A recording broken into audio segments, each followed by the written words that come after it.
sorry, tadi saya punya timer dah nak habis. So, saya agak rushing. Tak apa, saya akan explain balik. Okay, so basically, bakteria ni dia saiznya kecil. Okay, dia sangat kecil. Maksudnya bila dia kecil, tak bolehlah ada mitokondria. Sebab mitokondria tu sebenarnya, saiz dia pun lebih kurang sama je dengan bakteria.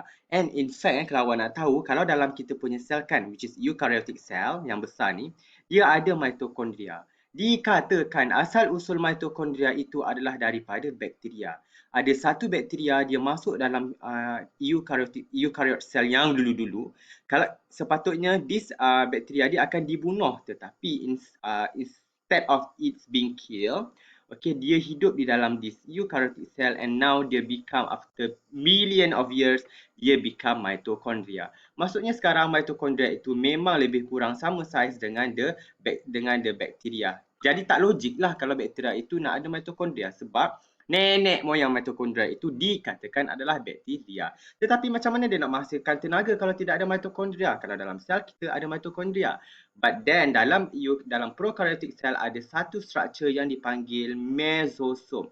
Mesosom ni adalah plasma membrane yang diubah suai telah menjadi disunjuran yang membentuk mesosom. Inilah tempatnya dihasilkan tenaga bagi prokaryotic cell. Tetapi dalam eukaryotic cell macam sel kita ada mitokondria yang generate energy.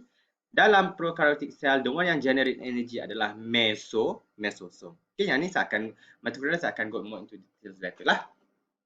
Okay, bakteria juga dikatakan bakteria ada bakteria jahat, bakteria baik. Bakteria jahat kebanyakannya dia ada satu kapsul, dia ada satu kod, dia ada satu baju besi yang dinamakan kapsul. Dialah yang akan memberi bakteria itu dia punya pathogenicity. Merbahayanya datangnya daripada kapsul ini sendiri. Kalau bakteria itu ada kapsul, dialah memang akan menyebabkan penyakit. Sebab kapsul ini sebagai saya cakap dia adalah baju besi, dia adalah pertahanan.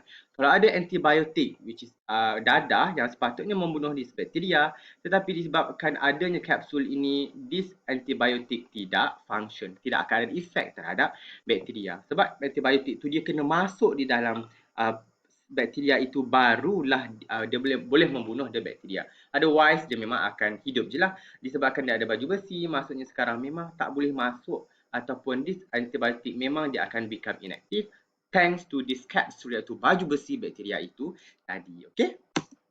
Itu adalah prokaryotic cell. Bagaimana pula eukaryotic cell? Kita dah tengok dengan into detail just now. Now kita nak tengok this eukaryotic cell. Bila kata EU means true. Okay, benar. Okay, karyo itu adalah nukleus.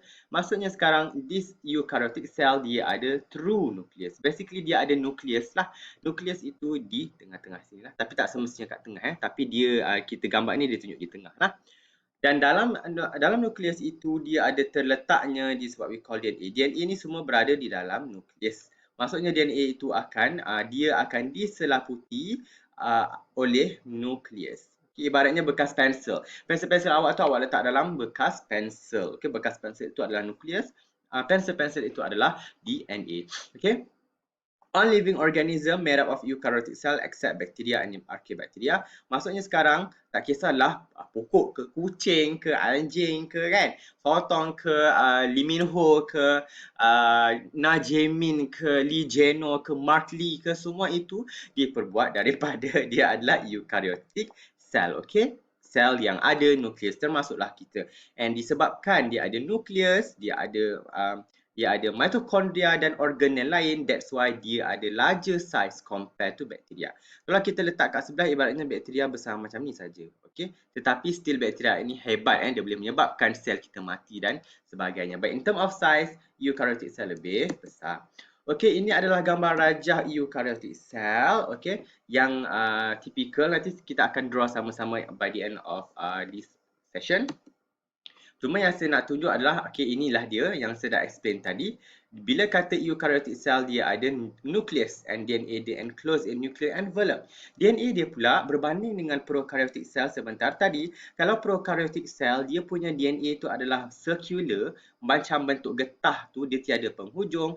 Tetapi untuk eukaryotic cell, dia punya DNA ada penghujung. Dia ada start, dia ada penghujung lah, dia ada end. Okay, dia ada start and it has the end. Dia adalah linear. Okay, dia adalah lurus. Dia taklah lurus, tapi dia panggil linear ni means dia ada end lah, hujung pangkal dan hulu. Okey, dia ada pangkal dan hulu. Dia ada awal, dia ada akhir. Dan kalau prokaryotik sel tadi, dia punya DNA tidak ada histone protein, tetapi disebabkan eukaryotik sel, DNA dia terlalu panjang.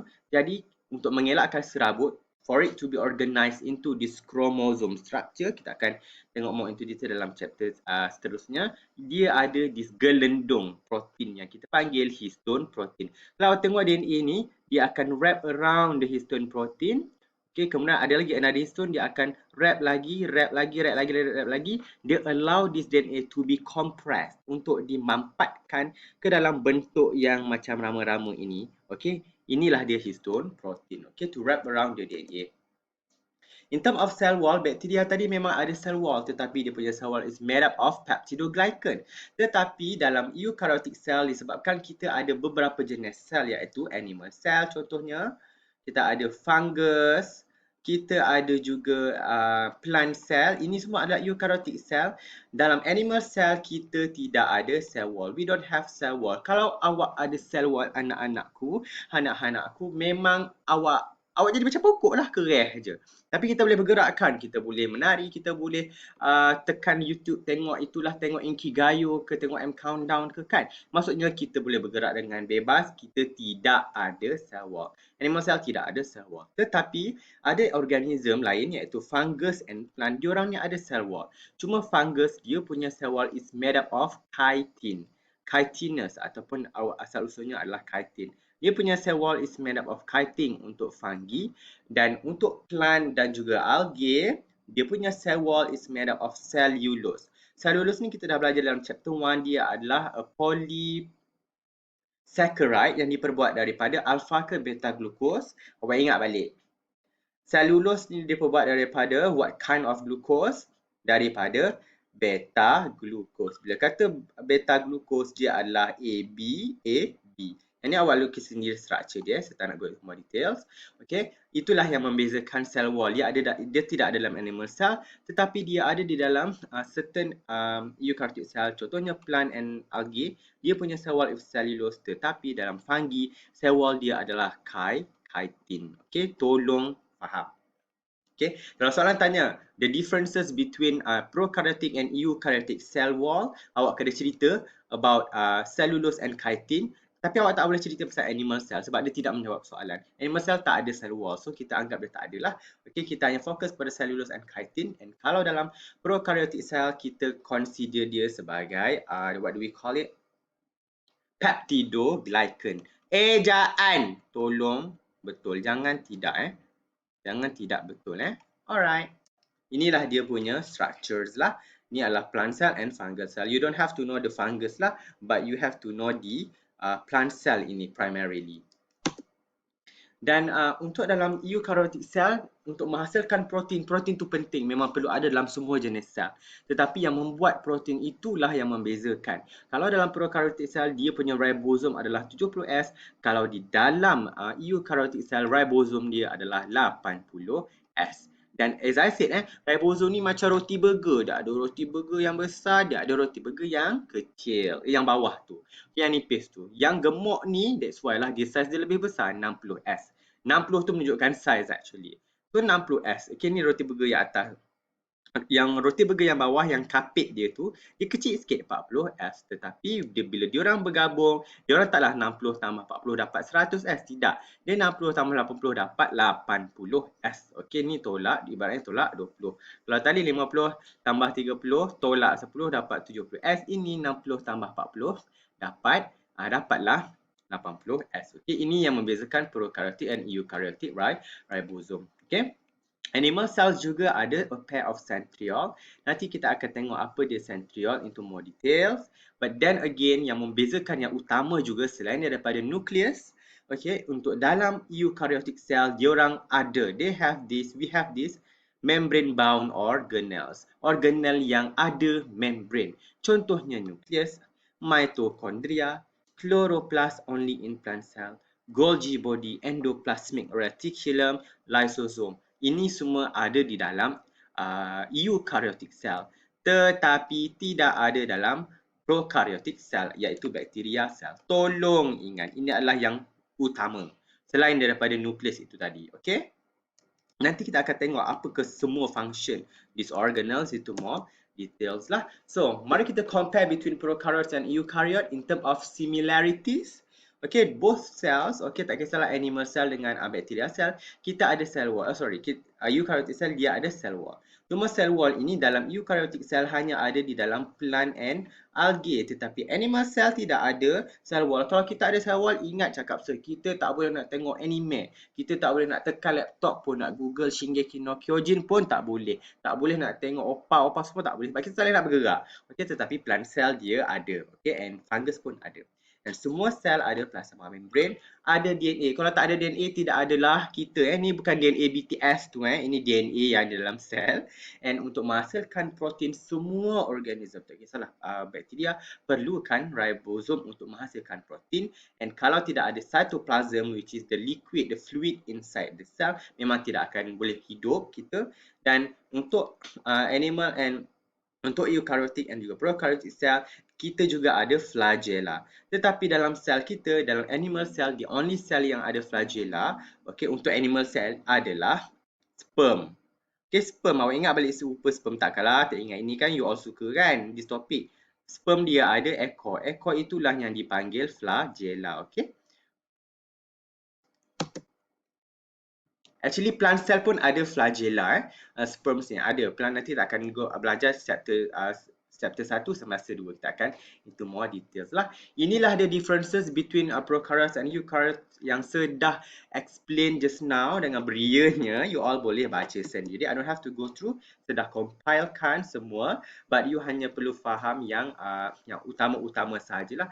Awak tak perlu hafal and faham semua ni, memang mampus awak. Tetapi apa yang saya dah explain just now, ribosom dia, nukleus dia, organelnya, itu awak perlu tahu. Yang saya explain just now cukup untuk awak dapat markah yang tinggi lah. Okay.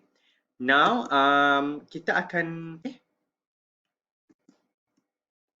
Now kita nak tengok the structure. Yang structure nanti saya akan explain later dekat last kali. Yang ni saya skip jap tapi saya akan letak kat ujung sebab saya nak explain dulu this organelle ni.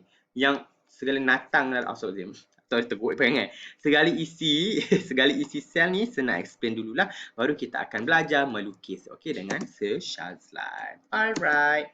Okay, mari kita tengok the structures of the organelle, the structure and function of the organelles dalam eukaryotic cell, dalam sel kita. Ingat kita ni Okay, inilah dia nota yang telah saya sediakan. Awak boleh print yang this part besar-besar. Kalau ni susah sangat, tetapi kalau awak buat nota sendiri lagi bagus. Saya buat nota sendiri that's why saya boleh, that's why saya pro bio lah. Cewa belaga. Tak adalah. Okay, mari kita tengok the function and organelles of eukaryotic cells into more details. The first thing is the largest, yang paling besar. Isi dalam sel yang paling besar tak lain tak bukan this one. Nukleus ni, awak tengok ni punya gabak dia ni Yang paling besar adalah nukleus. Okay. That it consists of this. Kalau you tengok the structure of nucleus, dia ada rongga, dia ada liang. Liang inilah tempatnya di mana nanti kita akan belajar mRNA akan keluar. Okay. Apa itu mRNA? Dia adalah photostat kepada DNA. DNA ini memang tidak akan keluar daripada nukleus selama-lamanya, melainkan sel ini nak mati. Sorry, ya Allah Mio, bahasa kau. Sorry, okay, kalau awak kena rasa saya memang macam ni awak kena biasakan lah. Biasa ni nak innalillahi wa inna ilahi raji'un. Apa berlaku? Barulah DNA ini keluar. Kalau DNA itu tidak keluar, sel ini hidup lah.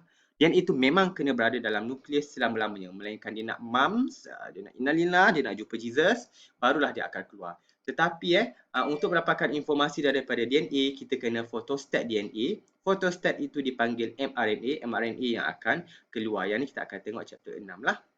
Liang ini dipanggil nucleopore. All this envelope dipanggil nuclear envelope.